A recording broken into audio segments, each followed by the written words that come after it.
तुमच्या आयुष्यामध्ये अशी व्यक्ती आलेली आहे जी सुरुवातीला तुम्हाला खूप सपोर्टिव्ह वाटली, गाईड करणारी वाटली आणि नंतर हळूहळूचे निर्णय, तुमचे मत सगळी तीच व्यक्ती घ्यायला लागली. आणि ज्या दिवशी तुम्ही ठरवलंय की आता ह्या गोष्टीपासून लांब व्हायचं, त्या दिवशी तुम्हालाच चुकीचं ठरवलं गेलं आणि तुम्ही कारणीभूत ठरवला गेला सगळ्या गोष्टीला. आज झालेला आहे ना. तर आज आपण समजून घेऊ अशा व्यक्तींचं खरं रूप आणि अशा व्यक्तींशी कसं वागायचं ते. समजा शीतल नावाची एक व्यक्ती होती. त्याच्या आयुष्यामध्ये एक व्यक्ती आली. ती सुरुवातीला त्याला खूप सपोर्टिव्ह, गाईड करणारी, मदत करणारी असं वाटायला लागली. सुरुवातीला त्यालाही काय वाटत नव्हतं. त्याचे प्रत्येक निर्णय ती घ्यायला लागली, त्याच्यावरती मतं लादायला लागली.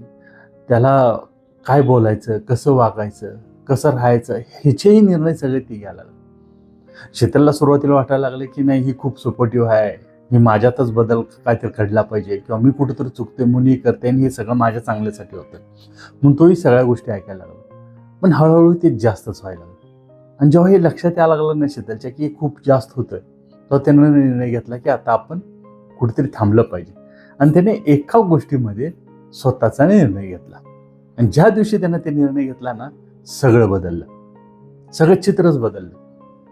आता शीतल विक्टिम व्हायला लागला, त्याच्यावरती दोष यायला लागले. त्याला असं सांगण्यात आलं की तू सेल्फिश झालेला आहेस, तू बदललेला आहेस, तू आता पूर्वीसारखा राहिलेला नाहीस आणि हे जे काही प्रॉब्लेम्स आहेत ते सगळं तुझ्यामुळे सुरू आहेत. आणि इथंपर्यंत असतं तर ठीक होतं. हळूहळू शीतलचं कॅरेक्टरही बदनाम करायला सुरू केलं. त्याच्या मित्रमैत्रिणींमध्ये, त्याच्या घरच्यांमध्ये त्या शीतलचं कॅरेक्टर कसं खराब आहे हे सांगणं त्यांना सोपं व्हायला लागलं. आणि ती व्यक्ती एवढं काही टोकापर्यंत गेली की शीतलला शेवटी सायकॅट्रिस्टची गरज पडली.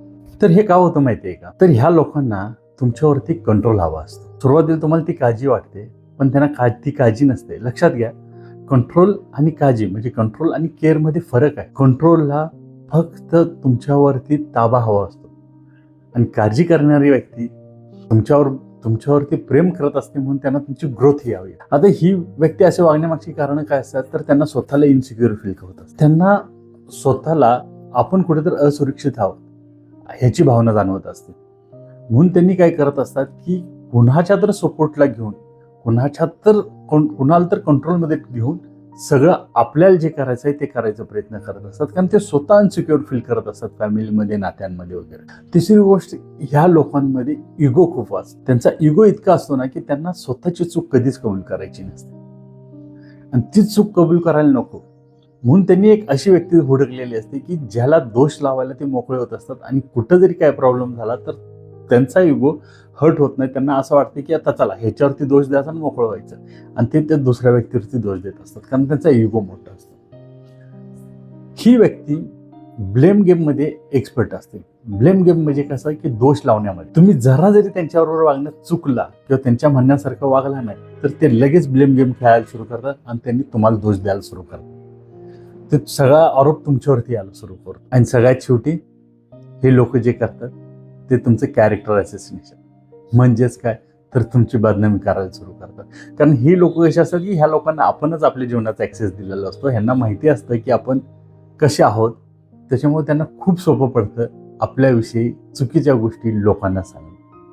आता ह्या लोकांशी डील कसं करायचं, तर मुळात ह्या लोकांना पहिला नाही म्हणायला शिकायचं. आपल्या मनामध्ये गिल्ट आणू द्यायचं नाही की आपण ह्यांना नाही म्हटलेलं आहे, मग ह्यांना वाईट वाटेल. आणि जर हे गिल्ट आपल्या मनामध्ये आलं, कारण ह्यांनी गिल्ट गेम खेळत असतात, कारण त्यांनी तो दोष देत असतात, त्याच्यामध्ये असं दाखवत असतात की चूक तुमची आहे म्हणून लक्षात घ्या की वेळेत नाही म्हणणं ह्या लोकांसाठी खूप बरं असतं. थोडा वेळ आपल्यालाही त्रास होईल, पण नाही म्हणणं हे आपल्याला पुढच्या लॉंग टर्मच्या प्रॉब्लेम्समधनं वाचव. दुसरी गोष्ट ह्या लोकांशी डील करताना एक करायची म्हणजे ह्यांना कोणत्याही गोष्टीचं जास्त एक्सप्लेनेशन देत बसायचं नाही. म्हणजे नाही मी हे असं केलं, याच्या मागं कारण असं होतं तसं होतं. तुम्ही जितकं त्यांना एक्सप्लेन करायला जाल ना, तितकं ते तुम्हाला मॅनिप्युलेट करायला सुरू करणार आहे आणि तितकं जास्त तुम्हाला त्रास होणार आहे आणि तितकं जास्त ते असं तयार करणार आहेत की तू हे जे करतोयस हे सगळं चुकीचं करतोयस.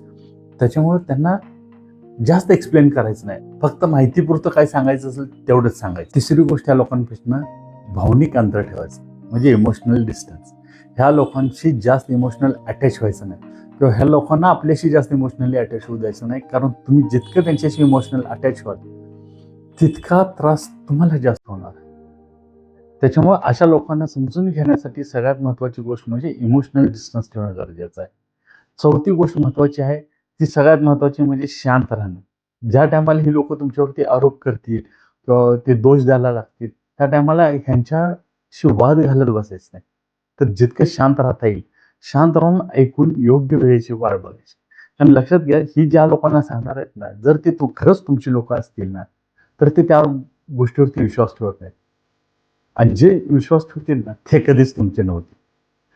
त्याच्यामुळं शांत राहायला बघायचं. आणि 5वी महत्त्वाची गोष्ट म्हणजे योग्य माणसं निवडायला शिका. जाणून घ्या ती व्यक्ती कशी आहे, काय आहे आणि मग सांगायला बघा की आपण ह्या व्यक्तीशी कसं डील करायचं. लक्षात घ्या, सगळ्यात महत्त्वाची गोष्ट काय आहे, तुमचे निर्णय तुम्ही घेतले पाहिजेत. तुमच्यासाठी दुसरं कोणी निर्णय घेतला नाही. कारण आयुष्य तुमचं आहे. सगळ्याचं तुम्हाला अशी कोण व्यक्ती तुमच्या आयुष्यामध्ये आली होती का? आल्या असेल तर कमेंटमध्ये फक्त हो किंवा नाही एवढ्या 2च गोष्टी टाका.